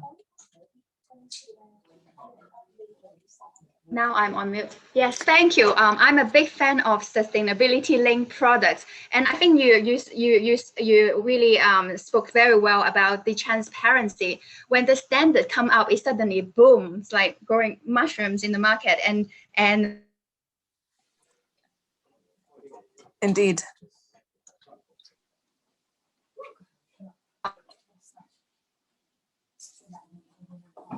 We've done the green, we've done the GSS, we've done the green social sustainability, we've done the sustainability link. So now can we go a little bit further into diving in and sharing a bit more on the transitions products. So we have seen a few transitions bonds popping up, not that many, but I think if we can share a bit more on the transitions side, that would be great. Over to you, both of you, Rahul and Victoria. Sure, I'm happy to start off. I think you're right. I mean, transition. Both transition and SLB is. We've seen examples of both. Even when I look at actually one example that combines the two, which is sort of the first ever combination of a use of proceeds bond with a SLB tag to it. It's a transaction for Etihad. That was the first one in the aviation sector, which follows a transition bond route, and also a sustainability-linked route. And I bring up this example because, one, it's a harder to abate sector. It's not one that's as aligned to Paris as some of the other sectors potentially could be. And second, it shows actually how a specific set of investments into certain projects or assets can actually lead to an energy intensity metric being aligned or better than international sort of scenarios. In this specific case, what Etihad Airways was really looking to do was to completely reformat, if I may, its aviation fleet to the more energy efficient fleet, the Boeing 787s, who they call the Greenliners. And so that was leading to a significant overhaul over the next 7 to 8 years, and was leading to significant energy efficiency. When we look at the aviation sector, transition is really dealt with in 3 ways. One is looking at aviation fleet change. The second is looking at biofuels as R&D into biofuels or other such fuels which are energy efficient and from better sources. And the third one is air traffic management system. So developing the traffic system in a way that leads to sort of lesser flights or more capacity for the same flights, so that you're able to reduce your overall carbon emissions. So this was a bond that tackled all three, because there was investments into biofuels, there was investments into air traffic management systems, but more than that, given that the biofuel sector is still nascent and it will take some time before it becomes more commercially viable for the aviation sector and able to meet capacity, the bulk of the investments for the transition bond was actually going into the overhaul of the fleet. And as a result of that, what we saw was that they were able to achieve near 20% reduction over the next 5 years on the energy efficiency metric, which was actually better than peers in a number of ways, and also better than the CORSIA targets that were set for that period. Also, they have announced that they will be going net zero by 2050, and their emissions will go down by 50% from a 2019 baseline by 2030. So both of these targets are actually more ambitious than IATA's targets that were set for the sector. So this allowed us to actually sort of make this into a very credible transition story from both an investment perspective as well as a credible SLB story from a metric achievement perspective with peers and with international benchmarks. Again, deal met with a good reception with investors, and something that I think sets the trend for other aviation players. Let me take a quick pause there. I'm happy to supplement with other examples, but let me pass it on to Victoria, what she's seen on her side. Yes, certainly. Thank you, Raoul. So I think indeed, as you say, it's a very nice example of combining that transition and sustainability linked. But actually, I think it's also really important at this point in time to point out that transition is even more broad than the three elements that you mentioned in those sectors there. And indeed, whilst we don't have any principles as such, there are emerging market guidance documents, predominantly on the bond side. So if you look at the ICMA Climate Transition Finance Handbook, it's a useful guide in showing the types of disclosures that are required from either borrowers or issuers wanting to approach this market. But actually, with regards to the types of sectors and examples that we've seen, I'd refer any listeners into this webinar to the documents published by AXA. And AXA arguably were very, very forward-leading back in 2019 when they made a call for transition bonds, but they actually set out specific sectors that would be great use of proceeds. And aviation was one of them, but so too were specific industries like shipping and LNG, using gas instead of coal. Interestingly, we have actually very recently, at the end of 2020, see a Japanese academic study group create a paper that talks specifically about sectors that could really benefit from decarbonisation through transition products, either bonds or loans. And those indeed are sectors that they call out, but so too are the likes of the cement sector, the manufacturing of steel. And I think these are very much case in points where traditional or industrial sectors do need to use the enhancements in technology, such as the pollution prevention and control and the carbon capture sequestration, and utilizing renewable energy as power for the cement and steel manufacturing as really sort of significant enablers for this decarbonisation story. And finally, given we're in Hong Kong, I think the other very important guidance to make everybody aware of, if they're not already, is the, and as you very well know, Tracy, the HKGFA paper on transition finance that we wrote just a little while ago back in December, which also had some very nice examples within the steel, the cement and the energy sector of the types of transition investments that could be very much a material part of that transition pathway.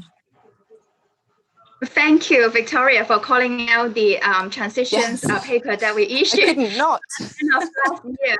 And that focused on the China and Hong Kong market. And we actually have an example on a pathway on how Hong Kong can decarbonize by sector.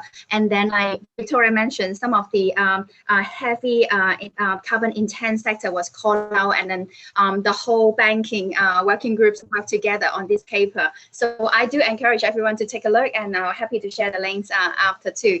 So thank you both. And let's now switch gear to a slightly different, away from the banking sector and into insurance. So Sean, can you share with us how green insurance product and services China RE has developed to support the green development and the transitions to net zero target?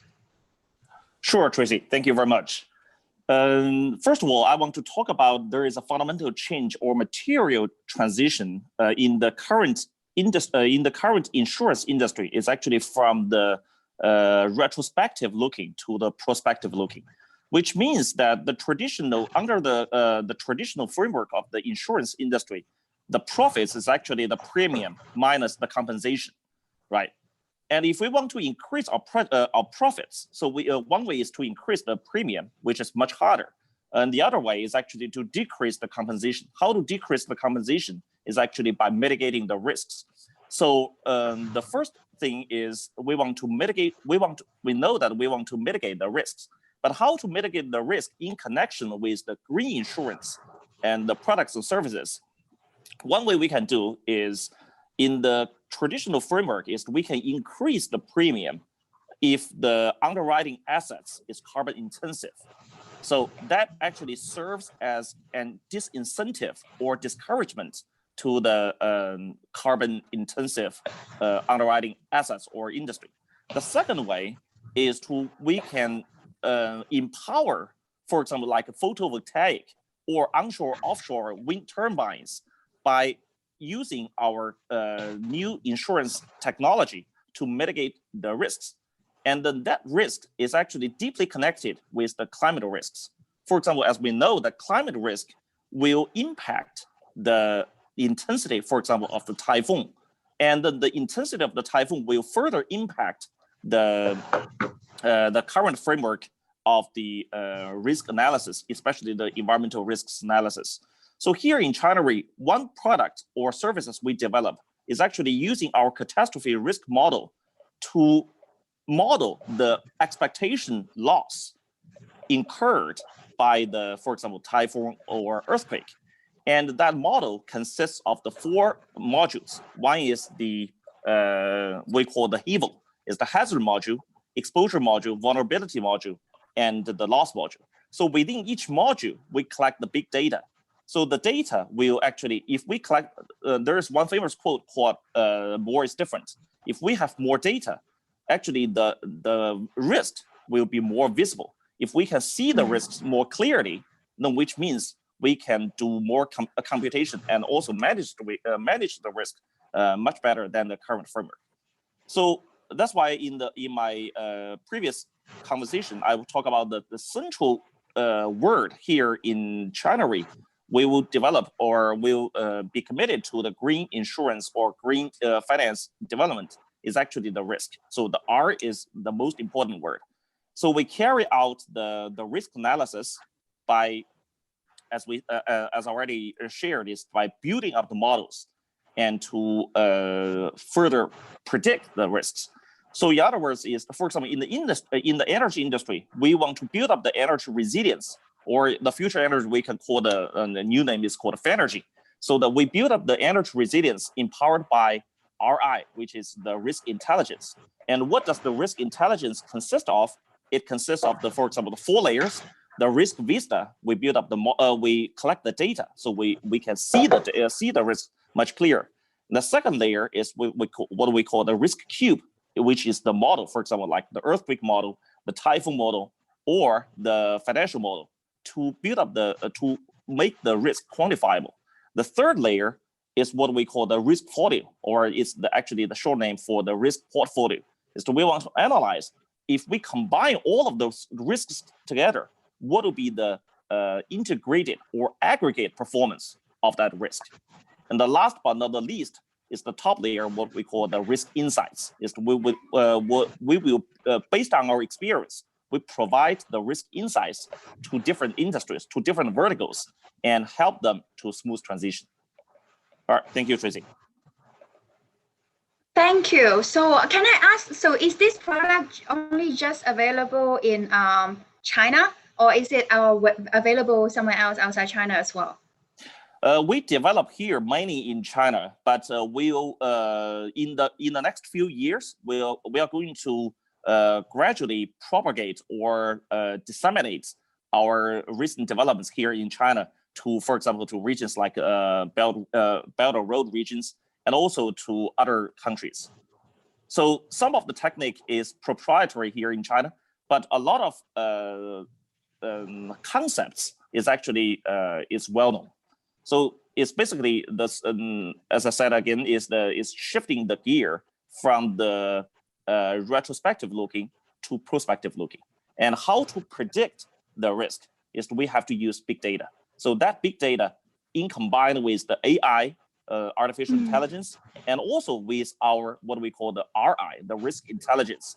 So we think that we can predict the data, we can predict the risk, and much better than before, because the famous quote by Nobel Prize winner John Anderson, he has already mentioned is more different. We believe that more data will tell a different story of risk management.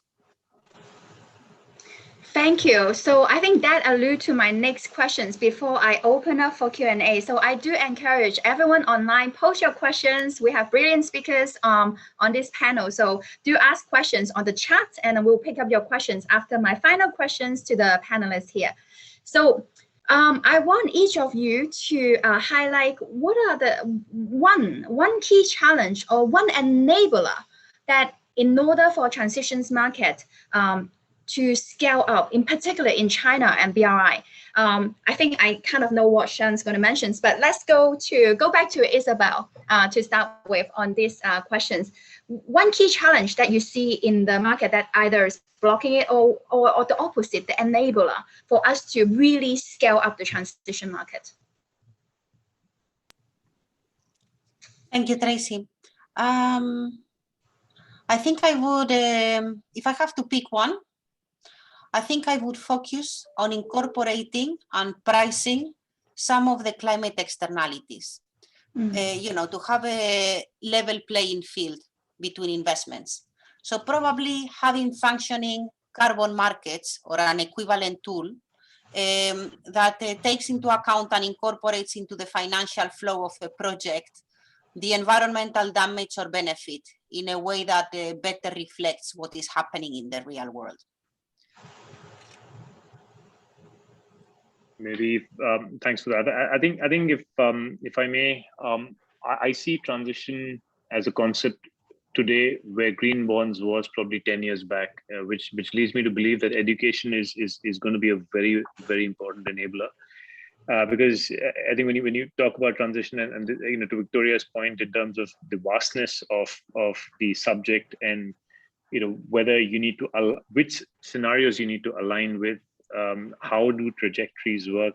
I think it is even more involved in terms of education than green bonds ever were. So I think that'll be my number one enabler. And of course, if to the extent funds like AXA can mushroom, that's always something that helps any capital markets product. I think from my side, I might say, and I don't want to go back to an age-old consideration, but I think fundamentally data is one of the key obstacles, but also enablers. So it's working both ways. An obstacle because it's information that we didn't really have before, but I think with this increase in the need for data and that pressure coming from investors, from regulators, and also from banks, I think that there is an increased sophistication as well as the awareness of institutions that data is vitally important. And so they are gathering more. And as they gather more, they will be able to more clearly give that story on those defined, accountable decarbonisation pathways, as I was mentioning earlier. And that therefore will instill confidence and greater interest in the market. So hopefully, although data used to be a little bit of a problem, I think actually with the enhancement of data, it will actually continue to support the robustness and further galvanize interest and volumes in the next few years ahead. Great, Sean. On my side, actually, I want to mention about the data as well. Thank you very much, Victoria, mentioning that. But I want to add one more is actually the standard. Standard is both a big challenge and also the enabler, especially as Tracy mentioned in China and also BRI countries. Because if we cannot build up a consensus or build up the common acknowledgement, or which we call the standard across certain regions, or let alone across the entire globe, it is very hard to carry out, as I mentioned before, is the risk intelligence or risk analysis, because we use different standards. So in my mind, I think the first thing we need to do is to unify the standards, for example, in China first, and also the China BRI countries, and possibly across the globe, upon what we call the carbon intensive. Let's say different countries or different regions have different definitions to the carbon intensive. Carbon intensive here in BRI, some of the BRI countries may be material different from the carbon intensity in the US or in the European countries. So we need to build up the unified standards. I think that is the most challenging part. But once we build up the standards, it is much more, it will be much smoother to carry out the way forward. Thank you. So we hear 4 things. Let me summarize on these questions. On pricing externality, so look out for the carbon market development as well. So for that, I will also call out the task force for scaling up the voluntary market, carbon market development. So hopefully we'll hear a lot more end of this year on this, on building up the carbon price market. And then on educations and data, definitely agreed. That will help to really capacity building the market, investor, issuer to the data, increasing transparency and inject confidence into the transition trade and standards, absolutely. So I guess for this one, I want to call out that, so for the EU and China, they have set up already a technical task force for the harmonizations of between EU and China on the standard. And very hopeful that before end of the year, we will see some progress and our report that can help the market in this space. So with that, I would like to open up for Q&A. I saw one question on the funds, going back to Isabel, and I think that gel back to also my questions as well. So one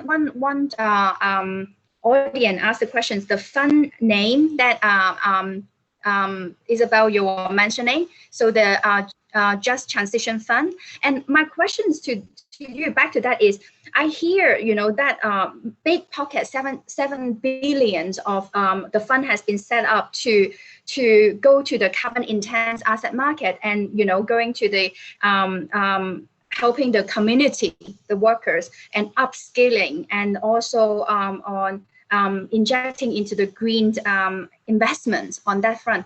But what is the end goal for that? So for the coal pathway out of that fund, what will be the end? Do you set an end goal for that particular industry in addition, to injecting the help the community needed on that? Isabel.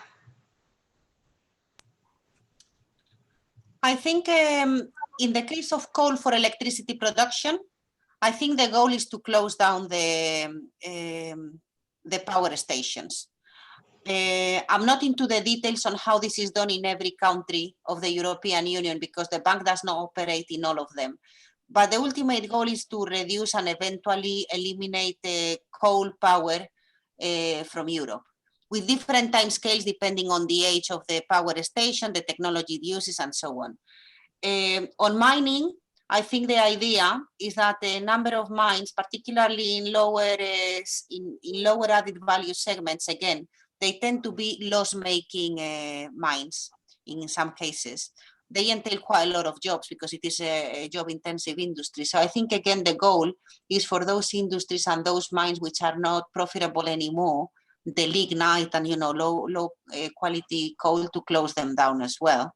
Now, on carbon-intensive industries, and this is steel and cement and many others that require also coal, for example, for its production, I think the idea is to help them improve their environmental standards, so to further invest in them, or at least those that are more profitable, to make them world leaders and to push the technological boundaries so that they become as green as they can be, knowing that some of these industries will remain carbon intensive, but there's a scope, and these are the low carbon pathways, there's a scope for making these industries much greener than they are, or emitting less CO2 and local pollutants. So that is the strategy for the industrial sectors. It is up to the countries and to the regions to come up with a plan on what do they think is feasible and profitable over the medium term, and what do they think is worth being closed in the short term, and how to address the social impact of those closures.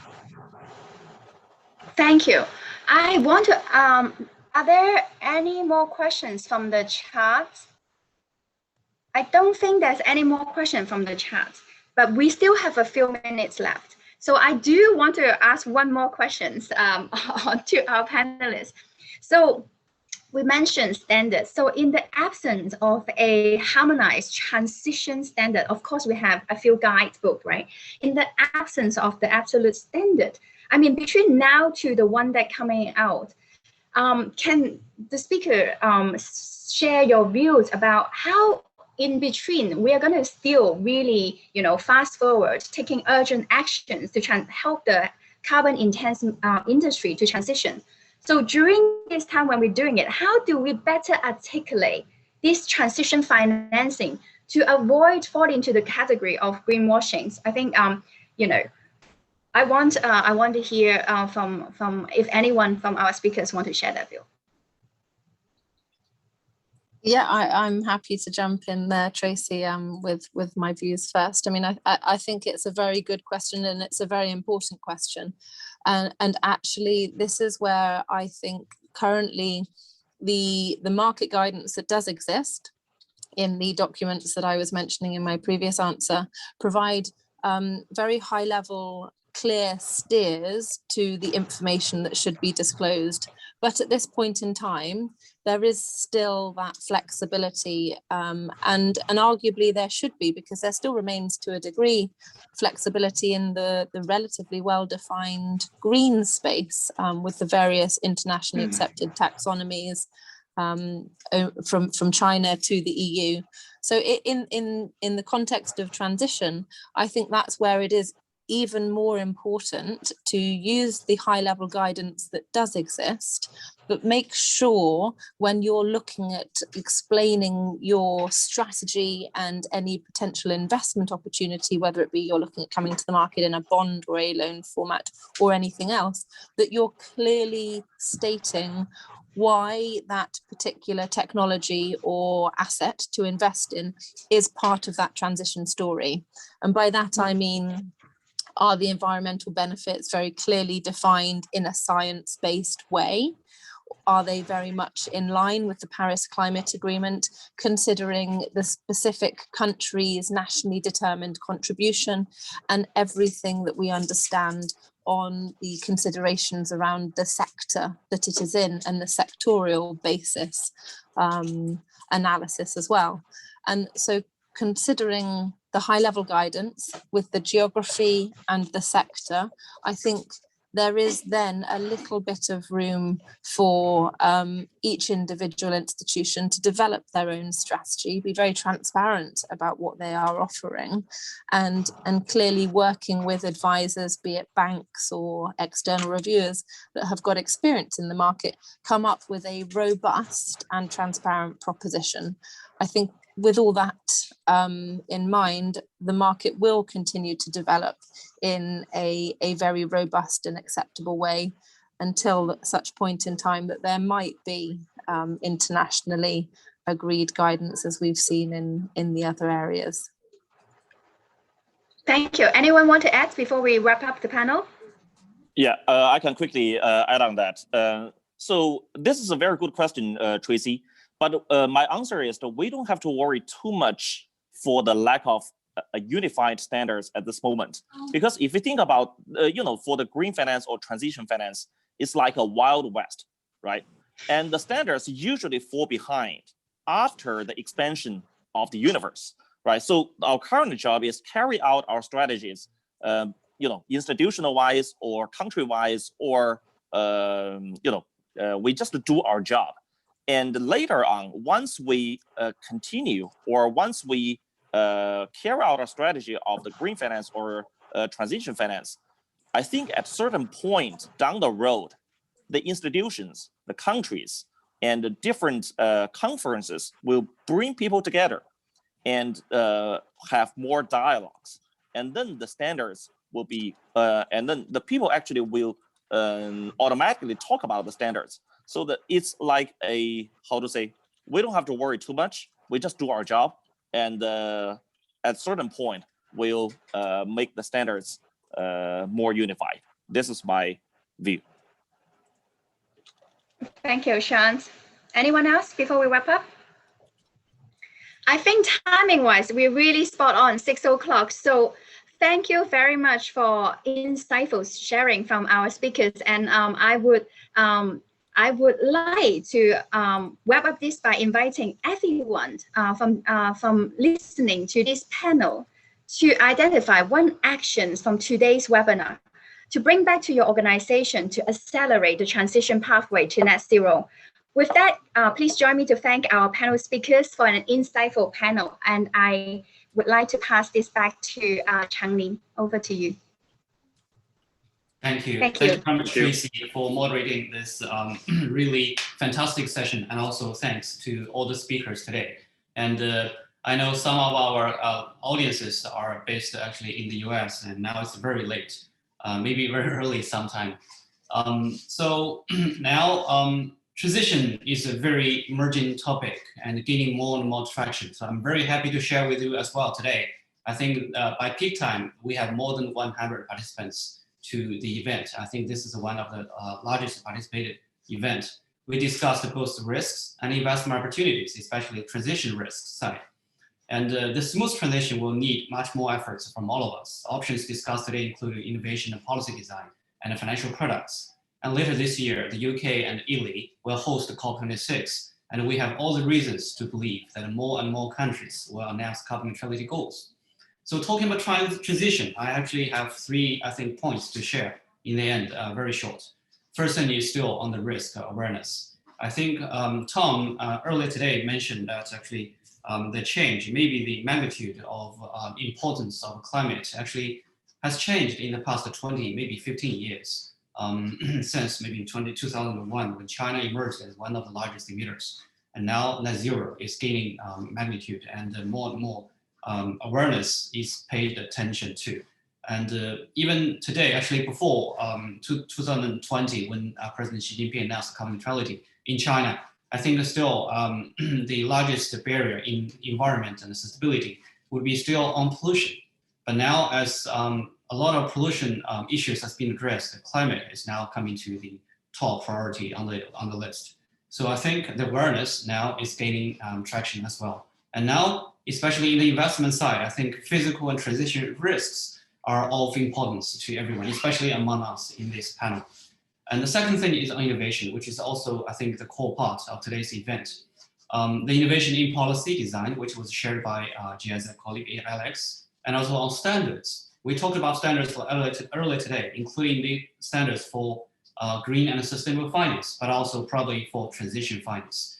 A lot of sustainability-linked loans and bonds were actually targeting some of the standards. For example, how much a reduction of the emission or composition of higher green renewable energies in their energy complex is also among one of the elements for the standards. The standard for products is also very important. And the innovation for products today actually was just discussed.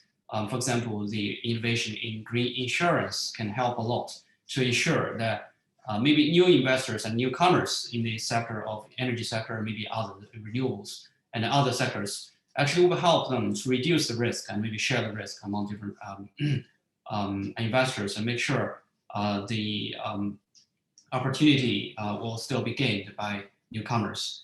And the last thing important, I think, is on action. So as a group of willing in the GIP, we will need to not only transmit our commitment, maybe translate our commitment into action, but also into investments. We had a 2023 investment, I think, strategy already. It's a vision for us to go through. And by 2023, we'll have a lot quantifiable targets. So with the help of not only the specialists in today's panels, but also I think the real actions which will be translated from our commitment and the innovation into real actions. We need to act as a group willing. So with that, I would like to also conclude and say once again, thank you everyone to the panelists, speakers, and also audiences. And Tracy especially, thank you very much. This is the first event we co-host and hope that we can do more in the future. And with that, I would like to conclude and wish you everyone a very good day and a good evening.